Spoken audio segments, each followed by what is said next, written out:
আজিকালি অপৰাধীয়ে যদি কোনো অপৰাধ কৰে তাক 3 মাহৰ বা তাতকৈ বেছি অপৰাধ কৰিলে 10 বছৰৰ সাজা দিয়ে আৰু তাতকৈ বেছি অপৰাধ কৰিলে যাৱজ্জীৱন কাৰাদণ্ড বা ফাঁসি দিয়া বুলি হয়তো আপোনালোকে জানে। কিন্তু ইয়াতকৈও ভয়ানক 3টা শাস্তিৰ বিষয়ে আজি কম, যিটো আগৰ দিনৰ মানুহবোৰে অপৰাধীবোৰক দিছিল আৰু ইমানে ভয়ানক শাস্তি দিছিল যে যিটো শুনিলে আপোনালোকৰ বুকু কঁপি উঠিব আৰু ভাবিবলৈ বাধ্য হবা যে এনেকুৱা শাস্তি আছে বাৰু। তো আহা জানি লম এই ভয়ানক শাস্তিবোৰৰ বিষয়ে।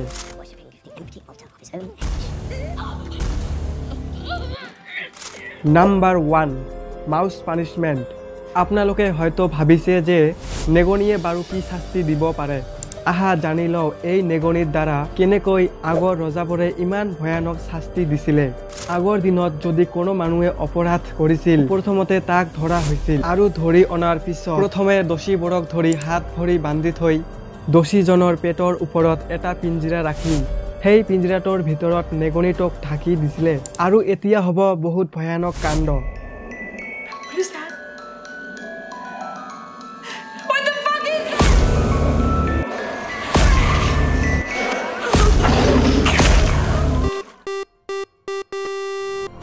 কাৰণ নেগনিটোক ভিতৰত দিয়াৰ পিছত পিঞ্জিৰাটোৰ ওপৰত জুই লগাই দিয়া হৈছিল আৰু জুইৰ গৰমৰ কাৰণে নেগনিটোৱে দোষীজনৰ পেট কামুৰি কামুৰি ফালি দিছিলে। আৰু অলপ চলপ কামুৰা নহয়, নেগনিটোৱে একেবাৰে দোষীজনৰ পেট ফালি ভিতৰত সোমাই গৈছিলে।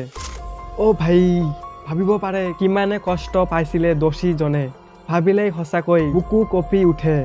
আৰু ইয়াতেই নহয়, নেগনিটোৱে পেটৰ ভিতৰত গৈ পেটৰ নাৰবিলাকে ছিঙি দিছিলে আৰু দোষীজনৰ নাৰবিলাক ছিঙি যোৱাৰ কাৰণে 1 ঘণ্টা বা আধা ঘণ্টাৰ ভিতৰত দোষীজনৰ মৃত্যু হৈছিল।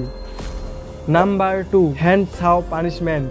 আপোনালোকে দেখিছে যে কৰাত দি গছ-গছনি কটা বা কাঠ কাটি থকা দেখিবলৈও পাইছা মিস্ত্ৰীসকলক। কিন্তু মই যদি আজি কওঁ এই কৰাত দি মানুহৰ পেট কটাও হৈছিল আৰু অবাক কৰাৰ কথা হ'ল যে এইটোত কোনো অপৰাধ নাছিল, বৰঞ্চ আগৰ মানুহবিলাকৰ এটা ভয়ানক শাস্তিহে আছিলে। তো আহা বন্ধুসকল জানি লওঁ এই ভয়ানক শাস্তিবোৰৰ বিষয়ে। ভয় নাখাবা বন্ধুসকল, এতিয়া এই শাস্তিবোৰ নাই, আগৰ দিনতহে আছিল। 1700 শতাব্দী চনত ব্ৰিটিছসকলে যিসকল মানুহে বেছি অপৰাধ কৰিছিল সেইসকলক এই ভয়ানক শাস্তিটো দিয়া হৈছিলে। শাস্তিটো দিবলৈ প্ৰথমতে দোষীজনৰ 2টা ভৰিতে ৰছী লগাই ওপৰত দাঙি দিছিলে। কিন্তু ভয়ানক কৰাৰ কথাহে এতিয়া আৰম্ভ হ'ব। দোষীজনক ওপৰত দাঙি দিয়াৰ পিছত 2টা মানুহে 2 ফালৰ পৰা দোষীটোক কৰাত চলাই ভৰিৰ পৰা মূৰলৈকে মাজতে 2 ভাগ কৰি দিছিল আৰু কৰাটোৰ ইমানেই ধাৰ আছিলে যে দোষীজনক 2 ভাগত ভাগ কৰাতে 10 মিনিট লাগিছিল। নাম্বাৰ 3, ব্ৰাছ বুল পানিশমেণ্ট। এই শাস্তি দিবলৈ পিতলৰ এটা ষাঁড় গৰুক ব্যৱহাৰ কৰা হৈছে। অবাক কৰাৰ কথা হ'ল যে ষাঁড় গৰুটোৰ ভিতৰত বহুত ভয়ানক শাস্তি দিয়া হৈছিলে। এই ভয়ানক শাস্তিটো কেনেকৈ দিছিলে আহা জানি লওঁ। পিতলৰ ষাঁড় গৰুটোৰ পেটত এটা সৰু গেটৰ দৰে বনাই দিয়া আছিল আৰু দোষীজনক ধৰি মানুহবোৰে সেই গেট দি দোষীজনক ভিতৰত সোমাই দিছিলে। তাৰ পিছত পেটৰ গেটটো বন্ধ কৰি দিয়া হৈছিল যাতে দোষীজনে বাহিৰত ওলাব নোৱাৰে। আৰু দোষীটোক ভিতৰত বন্ধ কৰি দিয়াৰ পিছত মানুহবোৰে ষাঁড় গৰুটোৰ নিচত জুই লগাই দিছিল।